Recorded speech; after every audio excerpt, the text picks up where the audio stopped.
Square Enix is a notorious company. The Japanese giant behind legendary franchises such as Final Fantasy has also created or published beloved titles like Triangle Strategy and Octopath Traveler. At the time of writing this video, the enormous corporation has released over 200 games on Steam alone, an astonishing number especially considering how many of them became genre-defining classics. Square Enix has proven time and time again that it does not deal in half measures. It is both respected and beloved by much of the gaming community, and personally, it remains one of the few major companies I do not outright despise. Of course, the company has not been free from controversy. From the sale of studios behind franchises like Tomb Raider to questionable investments in NFT projects, Square Enix has made decisions that left many fans frustrated. Even so, I believe that this company still stands above many others in the industry. And perhaps Square Enix's greatest strength has always been its people. Great names have contributed immensely to the success of its franchises. Hironobu Sakaguchi, the father of Final Fantasy and co-creator of Chrono Trigger, Tetsuya Nomura, the mind behind Kingdom Hearts, and of course my personal favorite, Naoki Yoshida, the man, the legend, the producer who saved Final Fantasy XIV. Square Enix's works are also renowned for their emotional and unforgettable soundtracks created by musical geniuses such as Nobuo Uematsu, Yasunori Mitsuda, and Masayoshi Soken. But this video is not about them. There is one man this documentary is dedicated to, Yoko Taro, the creator behind the NieR series. A director famous not only for his unsettling Emil mask, but also for crafting some of the most fascinating existential narratives in gaming history. As you have probably already guessed, or simply read in the title, this is the first episode of my new documentary series, NieR Retrospective and Legacy. In this documentary, I want to analyze the gameplay systems and mechanics behind the NieR titles, explore how they interact with one another, and understand how they support such an intricate narrative structure. The series will consist of two major episodes, one dedicated to each main title, followed by a complete documentary that will combine both analyses together with additional material, much like I previously did with Dragon Age. If you enjoyed these videos, don't forget to like, share and subscribe to my channel, Hexgrid Scientist. Creating documentaries like this requires an enormous amount of work, and your support genuinely helps. I am Henry Hoffman Myers, your humble scientist, and this is NieR Retrospective and Analysis.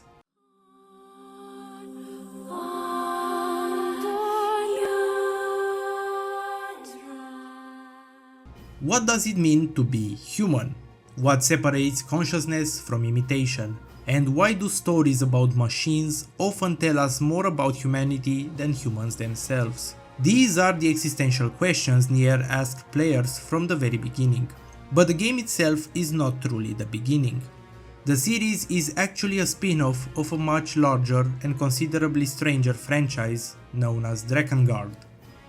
And strange is perhaps the single best word one could use to describe NieR. Not only because of the questions it asks, but because of the way it presents them. More than once during my playthrough of NieR Replicant version 1.224744 and so on, I found myself wondering, what the hell is going on? And as we will soon discover, the game's development history is almost as convoluted as its narrative itself. The original release actually came in two different versions, NieR Replicant and NieR, commonly referred to by fans as NieR Gestalt. Why? Well, the answer is complicated. But complication is another defining trait of this franchise. In 2010, Square Enix released two separate versions of the game because they believed different audiences would respond better to different protagonists. Japan received access to both versions, while Western audiences primarily received Gestalt. The differences between the two are not massive in terms of gameplay or structure. What changes is the protagonist, and more importantly, his relationship with Yona. During the late 2000s, publishers were heavily influenced by the popularity of hyper-masculine protagonists such as Kratos, Marcus Phoenix, Commander Shepard, and so on. As a result, the version marketed towards Western audiences featured an older, muscular father attempting to save his daughter. I will not insist too much on this decision because mechanically speaking, it changes almost nothing about how the game actually plays. Still, I believe it is an important detail worth mentioning because NieR's case is uniquely fascinating. Most alternate regional releases happen because of censorship, localization, or marketing adjustments. But here, the alteration subtly transforms the emotional core of the story itself. And strangely enough, that decision may have contributed to the game eventually becoming a cult classic. But moving forward. As I mentioned earlier, the game received a remaster in 2021 under the wonderfully absurd title NieR Replicant version 1.22474487139 and so on. And this is the version we will be analyzing today, so without any further ado, let us begin.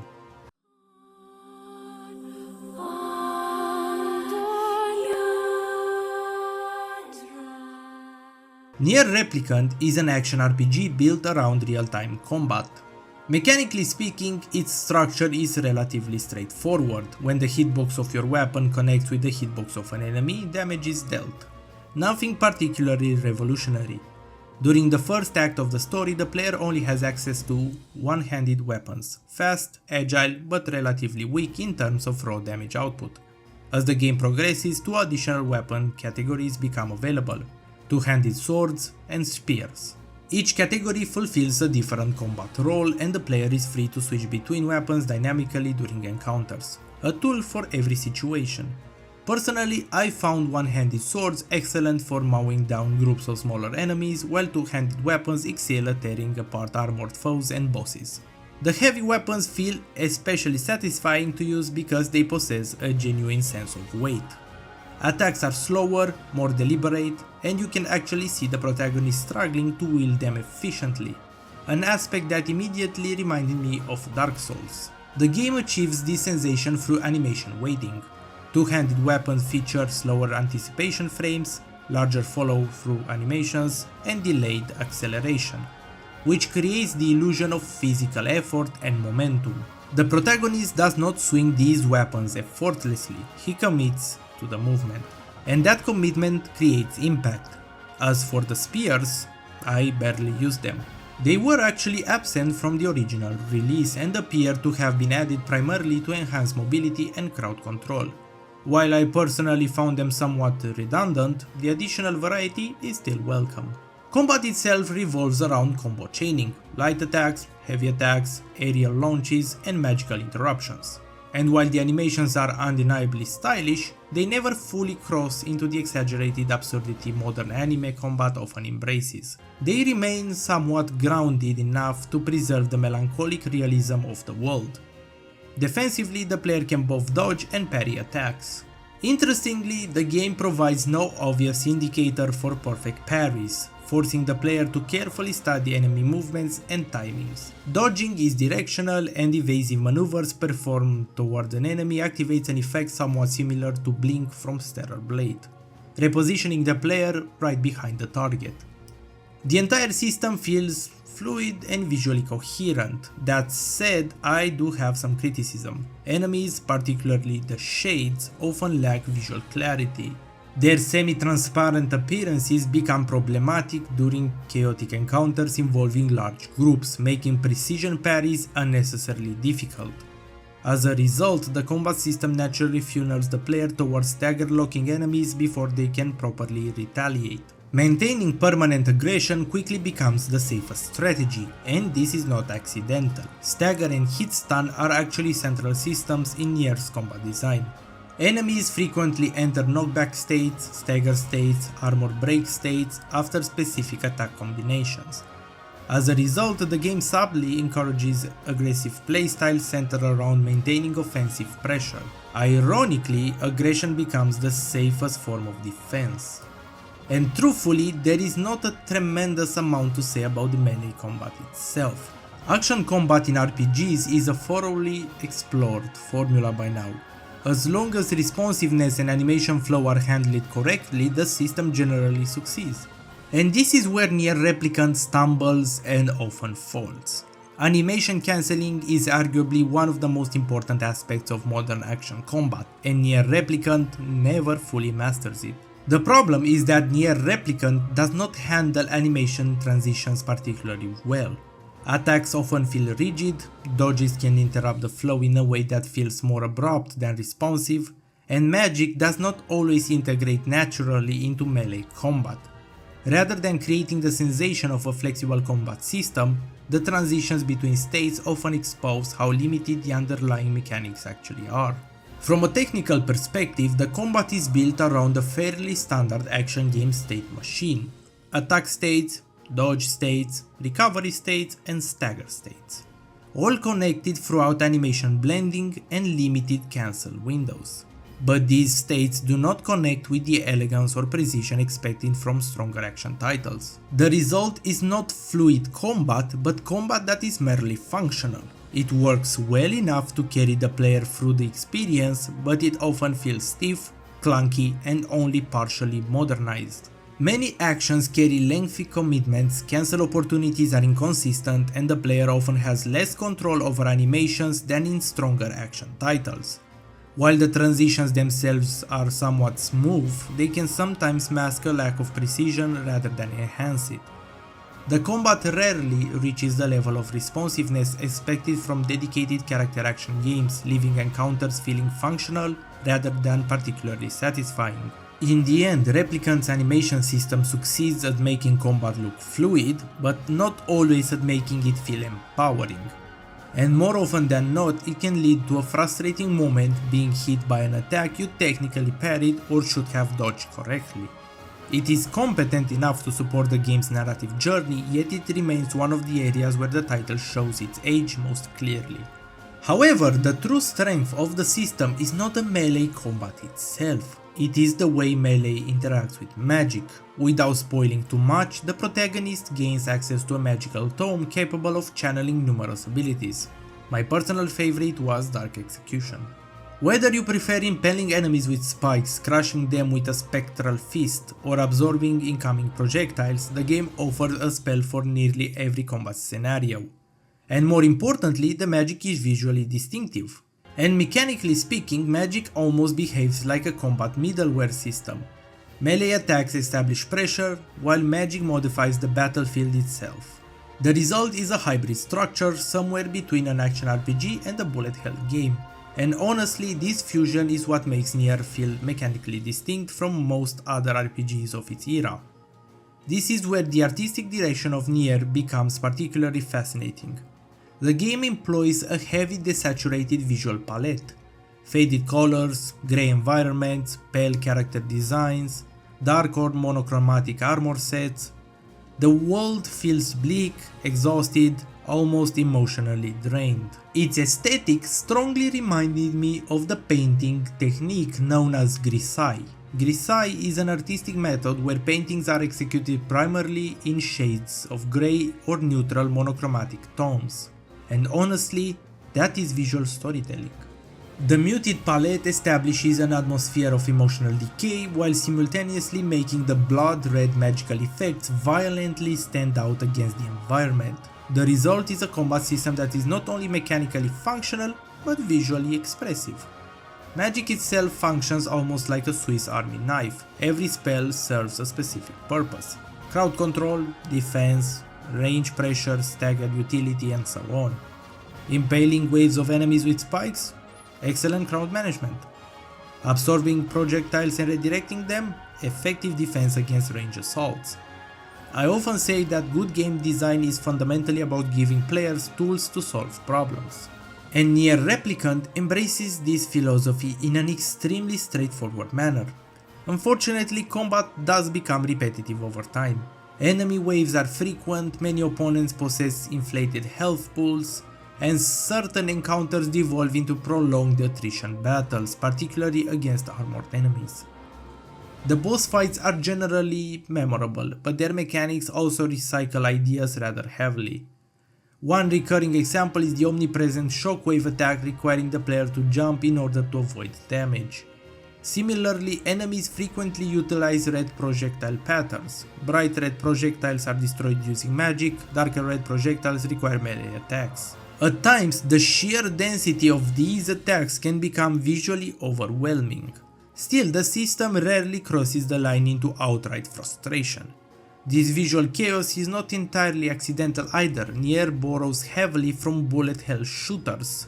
Dense projectile patterns, overlapping attacks, visual pressure, and screen saturation. At times, combat almost stops feeling like a traditional RPG encounter and starts resembling an arcade shoot 'em up. This strange mixture between melee action combat and bullet hell design is one of the game's most distinctive mechanical traits. Mechanically speaking, NieR Replicant is not an exceptionally deep combat game. Enemy AI is relatively simplistic, encounters repeat themselves often, and higher difficulties mostly inflate enemy health pools rather than introducing meaningful mechanical complexity. But I also do not think mechanical mastery was ever the primary goal. The combat exists first and foremost to support atmosphere and pacing, and in that regard, it succeeds remarkably well. Overall, I believe NieR Replicant possesses a highly functional combat system. It is not revolutionary, it is not genre-defining. It is not the most responsive, but it is visually cohesive, mechanically functional, and most importantly, capable of supporting the emotional atmosphere the game is trying to create. And now we arrive at the most important system in the entire game. A system unlike anything I had encountered before playing NieR.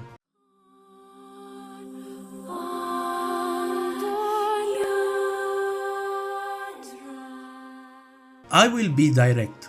NieR Replicant can be an extremely annoying game. And the fascinating part? The game is completely self-aware of it.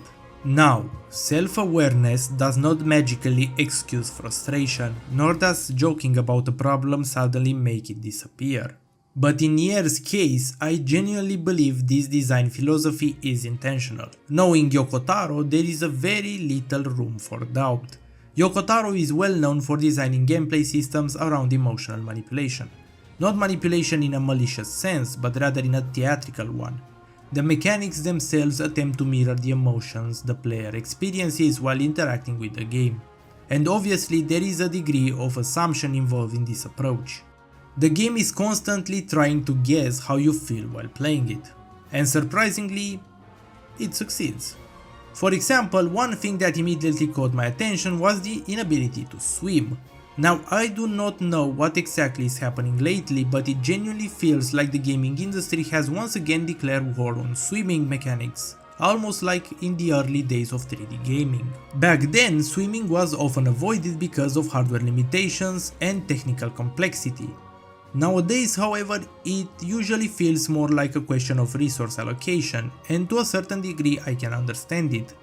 Creating underwater systems can consume enormous development resources. If your game does not fundamentally need underwater gameplay, implementing it may simply not be worth the effort. Still, in a modern RPG, its absence remains noticeable, and NieR knows that. The game actively mocks the player for attempting to jump into water, repeatedly triggering humorous dialogue sequences in which the protagonist simply drowns. It is almost as if the game itself is acknowledging, yes, we know this is absurd. And this philosophy extends far beyond swimming. NieR is fundamentally built upon a long chain of mild to moderate annoyances. And had this not appeared intentional, I would likely have been far less forgiving towards it. But here the irritation serves a thematic purpose. Traversal is perhaps the clearest example. The primary method of transportation is simply walking. Large portions of the game feel like a walking simulator, occasionally interrupted by combat encounters. Technically, alternative transportation exists, mounts and fast travel, but none of them feel particularly satisfying. And honestly, I would rather a game avoid mounts entirely rather than implementing them poorly. This was one of my major criticisms of Dragon Age Inquisition. If mounts feel rigid, clunky or mechanically unnecessary, the player immediately senses they were added more out of obligation than genuine design intent. That feeling exists in NieR too. Fast travel is also heavily restricted during large portions of the game, meaning the player repeatedly traverses empty plains, recycled areas, enemy groups that eventually become trivial and ignored. And perhaps this repetition would have been less exhausting had the world itself been more structurally diverse. But NieR does not really feature an open world in the traditional sense. Instead, the game consists primarily of interconnected instances areas functioning almost like combat arenas, an approach somewhat reminiscent of older Final Fantasy titles and Dragon Age 2. The events happen in the same locations, the same rooms, the same corridors, the same environments, only populated with different enemy configurations. From a narrative perspective, this actually makes sense. The world of NieR is dying, it is exhausted, decayed and empty, but mechanically, repetition eventually becomes fatigue, especially in areas such as the Lost Shrine and the Junk Heap, which the player is forced to revisit numerous times throughout the game, and strangely enough, the soundtrack becomes one of the primary reasons this repetition remains somewhat tolerable. The music in NieR is genuinely extraordinary. As I mentioned earlier, Square Enix has always possessed an exceptional eye for musical talent. Keiichi Okabe, together with Emi Evans and Saki Nakae, created a soundtrack that is simultaneously melancholic, haunting, ethereal and timeless. The use of female vocals is particularly effective, especially when combined with the so-called chaos language. And honestly, I could probably make an entire separate video discussing the soundtrack alone. Personally, I strongly believe background music benefits enormously from vocalization, even when the lyrics themselves are incomprehensible. A human voice adds emotional texture in ways instruments alone often cannot. Chaos language itself is fascinating. It combines fragmented elements of English, French, Japanese, Gaelic and several other languages. It is an invented pseudo-language that feels simultaneously familiar and alien. Interestingly, this reminds me a lot of what Clair Obscur attempts stylistically with its musical direction. Because the player cannot fully process the literal meaning of the lyrics during combat, the soundtrack instead communicates pure emotional atmosphere. And nowhere was this more effective for me than in The Ultimate Weapon. The track immediately reminded me of Lament of the Highborn from World of Warcraft, one of my favorite musical pieces in gaming history. Especially the high vocal notes.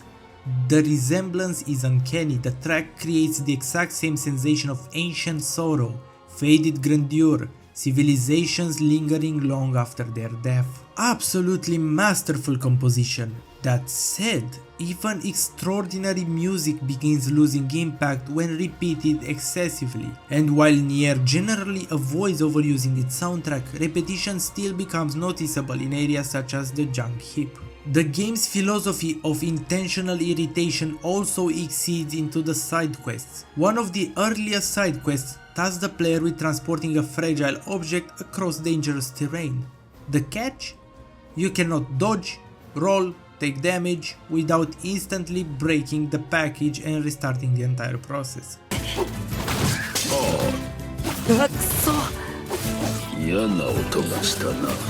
And the reward is barely worth the effort. Honestly, most side quests in NieR are not particularly memorable mechanically, which once again reinforces the central tension of the game. NieR constantly walks an extremely dangerous line between intentional frustration and genuine annoyance, and somehow most of the time it manages to stay somewhat balanced, usually through self-awareness, humor, atmosphere and emotional payoff. But occasionally the game stumbles under the weight of its own ambition, and this is a dangerous thing to attempt as a designer. Playing directly with violent emotions such as irritation, frustration and exhaustion can easily alienate players entirely. Fortunately, aside from areas like the Junk Heap and the Lost Shrine, I never felt the game crosses the point of becoming unbearable. Once you understand that the game is intentionally provoking discomfort, the experience becomes strangely easier to accept. And honestly, I felt this aspect deserves special attention because NieR offers the players an incredibly unusual deal. Tolerate the frustration, and the emotional experience becomes stronger because of it. And somehow, against all odds, the deal is actually worth taking.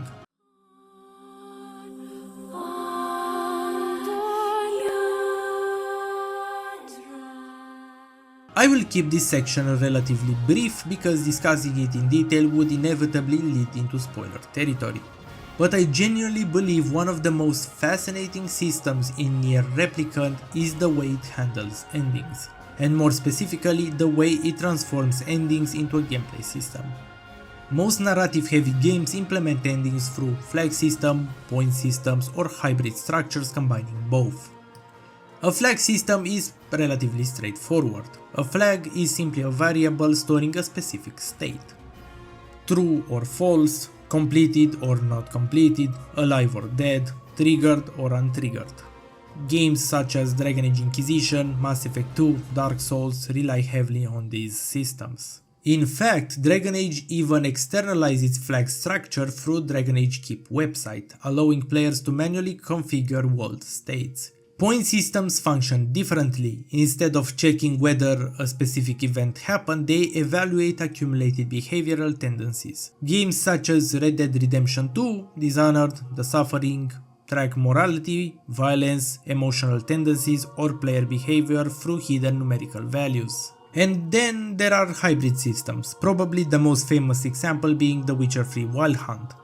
The game combines hard narrative flags with hidden emotional scoring to determine outcomes. But NieR approaches endings very differently. Its structure is primarily flag-based, but what truly makes it unique is that the endings are not mutually exclusive. They are sequential. You are not choosing between multiple conclusions, you are uncovering multiple layers of the same truth. Each ending acts less like the end of the story and more like another perspective added onto the narrative. The game essentially weaponizes repetition as a storytelling device, and honestly, that is an enormous gamble. Because the question becomes, did the game intrigue the player enough to justify replaying large sections of it multiple times?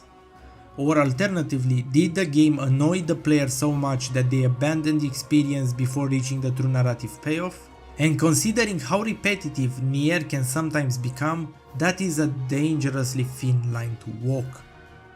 Yet somehow it works, kind of. Because mystery becomes the primary reward structure, the player continues not because progression systems are particularly addictive, but because the narrative itself constantly implies there is still something you do not understand, and that curiosity becomes stronger than repetition. Interestingly, the game also contains several secondary progression systems that initially feel almost pointless. The farming system is perhaps the clearest example.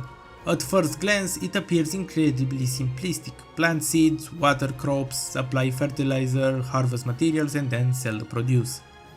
And for a large portion of the game, I genuinely did not understand why the mechanic even existed, until much later. Because eventually it becomes obvious, this system is essentially the player's primarily economic engine. Certain plants generate enormous profits, and without interacting with farming, obtaining the large amount of money required for later purchases becomes extremely difficult. The system initially feels trivial until suddenly it becomes economically essential. And strangely enough, the weapon upgrade system produces the exact opposite effect. I barely interacted with it. Not because it was poorly designed mechanically, but because the game rarely made upgrades feel necessary. Most of the time weapons remained viable without enhancement, upgrade materials were tedious to obtain, the blacksmith was not consistently accessible, as a result traditional weapon upgrading felt oddly redundant. Which is fascinating because NieR actually hides its true upgrade system elsewhere entirely, in words. Words are collectible modifiers that can be attached to weapons, martial arts and magical abilities, granting bonuses such as increased damage, improved magical regeneration, status effects, higher drop rates and so on, and honestly I believe this is one of the most cleverly hidden systems in the game. Many players barely interact with it at all. In fact, I completely forgot the mechanic existed for a significant portion of my own playthrough. Then suddenly, after revisiting the menu much later, I realized I had accumulated an enormous collection of words without even noticing. And some of the bonuses are surprisingly powerful. The system is heavily RNG dependent. Certain words are region specific, for example, which once again reinforces NieR's strange relationship with repetition and grind. But unlike several other systems in the game, I actually think this one works remarkably well. Because words are not merely mechanical upgrades, they fit thematically into the game itself. In a world obsessed with language, fragmented meaning, memory and interpretation, the idea of collecting linguistic fragments capable of modifying reality feels strangely appropriate. The mechanics themselves become symbolic, and that is perhaps the most NieR thing imaginable.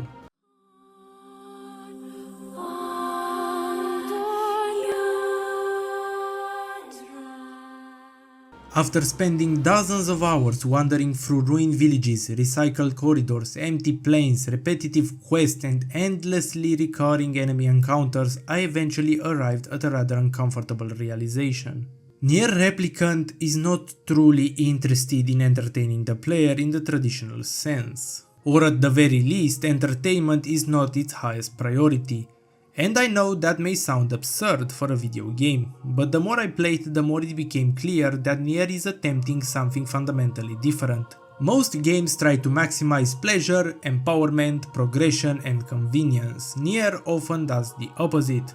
It repeats environments, it repeats encounters, it withholds information, it intentionally frustrates the player.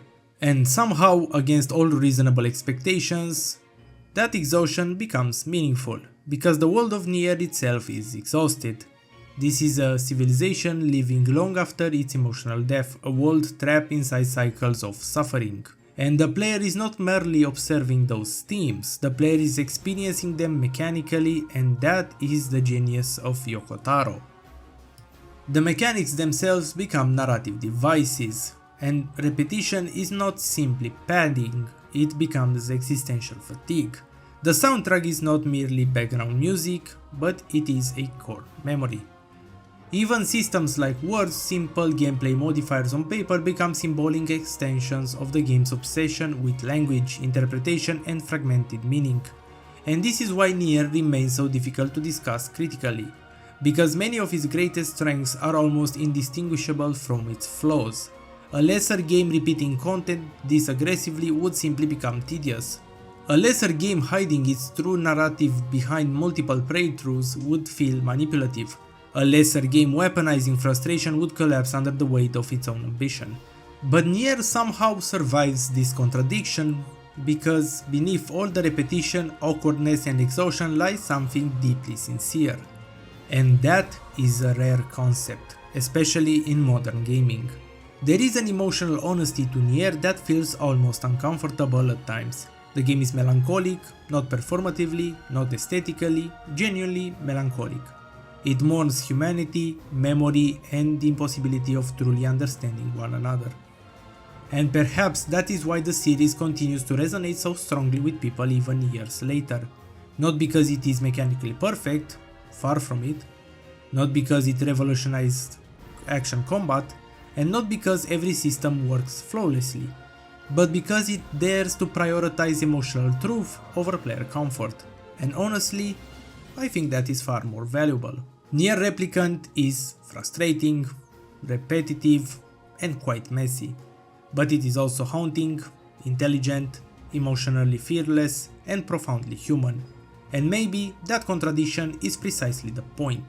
I am Henry Hoffman-Myers, your humble scientist, and this was the first episode of NieR Retrospective and Legacy. Thank you for watching.